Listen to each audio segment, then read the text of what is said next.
Hi friends, welcome to Food Dash Wish. இன்னைக்கு நம்ம சேனல்ல ஒரு ஹெல்த்தியான ஸ்நாக்ஸ் ரெசிபி தாங்க பார்க்க போறோம். என்னன்னு பாத்தீங்கன்னா கடலை உருண்டை, நடக்கல்ல உருண்டை எப்படி செய்யலாம் அப்படிங்கறத பார்க்க போறோம். இப்போ நான் அதுக்கு ஃபர்ஸ்ட் வந்து இந்த மாதிரி வறுத்த நடக்கல்ல 1/2 கிலோ எடுத்துர்க்கேன். இந்த தோல்லாம் ஃபர்ஸ்ட் க்ளீன் பண்ணிடலாம். க்ளீன் பண்ணிட்டு இந்த மாதிரி ஃப்ரெஷ்ஷா கொஞ்சம் கூட தோல் இல்லாத மாதிரி ஃப்ரெஷ்ஷா இந்த மாதிரி எடுத்து வச்சுக்கோங்க. நான் இப்போ இன்னைக்கு வறுத்த நடக்கல்ல எடுக்கிறேன். அதனால உங்களுக்கு தோல் வந்து ஈஸியா க்ளீன் பண்ணிடலாம். தோல் எல்லாம் க்ளீன் பண்ணதுக்கு அப்புறமா தனியா எடுத்து வச்சுக்கோங்க. இப்போ 1/2 கிலோ நடக்கல்லைக்கு 1/2 கிலோ உருண்டை வெல்லம் சேர்த்தணும். இந்த உருண்டை வெல்லத்தை நல்லா தட்டி வச்சுக்கலாம். இந்த மாதிரி நல்லா நைஸா தட்டி வச்சுக்கோங்க. நெக்ஸ்ட் process என்னன்னு பாத்தீங்கன்னா ஒரு கடாயில இந்த வறுத்த நடக்கல்லைங்களை கொஞ்சம் நேரம் ஹீட் பண்ணிடலாம். ஒரு 2 மினிட்ஸ் அளவுக்கு திருப்பியும் நீங்க வறுத்து எடுத்துக்கலாம். கருகிடாம பார்த்து பக்குவமா வறுத்து எடுத்துக்கோங்க. கருகுச்சுனா உங்களுக்கு நடக்கல்ல உருண்டை டேஸ்ட் மாறிடும். சோ ஒரு 2 மினிட்ஸ்க்கு மட்டும் சூடாகற வரைக்கும் நம்ம வந்து வறுத்து எடுத்துக்கலாம்.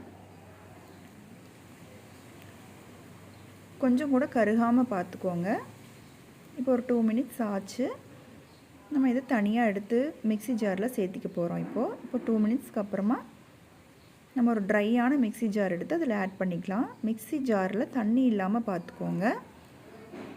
தண்ணி இருந்துச்சுனா நடக்கல்ல உருண்டைகள் சீக்கிரமா கெட்டு போய்டும்.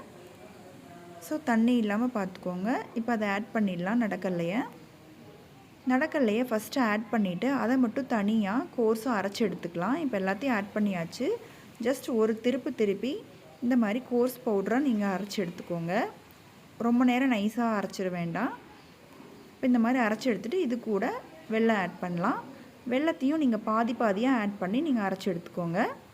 இப்போ நான் ஒரு பார்ட் வந்து உள்ள ஆட் பண்ணிட்டு அத அரைச்சு எடுக்க போறேன். அப்புறம் மிச்சத்தையும் சேர்த்து நல்லா நைஸா அரைச்சு எடுத்துக்கலாம். இப்போ எல்லாத்தையும் சேர்த்து நல்லா நைஸா அரைச்சு எடுத்தாச்சு. இப்போ நம்ம வந்து உருண்டை பிடிச்சிர வேண்டியதுதான். உங்களுக்கு தேவையான விருப்பமான சைஸ்ல நீங்க உருண்டை பிடிச்சுக்கலாம். அவ்வளவுதாங்க. இந்த ஸ்நாக்ஸ் ரெசிபி ரொம்ப ஈஸியா செய்யக்கூடியதுதான். கண்டிப்பா இது வீட்ல ட்ரை பண்ணுங்க. குழந்தைகளுக்கு ஹெல்தியான ஸ்நாக்ஸ்ங்க. கடையில வாங்கி கொடுக்கறதை விட நீங்க வீட்ல செஞ்சு கொடுத்தீங்கன்னா ரொம்பவே விரும்பி சாப்பிடுவாங்க. டேஸ்டும் அவ்வளவு சூப்பரா இருக்கும். இதுல வேற எதுமே நீங்க எண்ணெய், கீ இந்த மாதிரி எதுமே நீங்க ஆட் பண்ண வேண்டியதில்லை. ஜஸ்ட் நீங்க அந்த பொடியை ஜஸ்ட் இறுக்கமா பிடிச்சீங்கனாலே அதில இருந்தே உங்களுக்கு வந்து நல்லா எண்ணெய் விட்டு வரும். அவ்வளவுதான் பாருங்க. நம்ம எல்லா உருண்டைகளையும் இந்த மாதிரி பிடிச்சி எடுத்து வச்சுக்கலாம். நம்ம ஹெல்தியான ஸ்நாக்ஸ் ரெசிபி நடக்கல்ல உருண்டை ரெடி ஆயிடுச்சு. கண்டிப்பா இது குழந்தைகளுக்கு வீட்ல செஞ்சு கொடுங்க.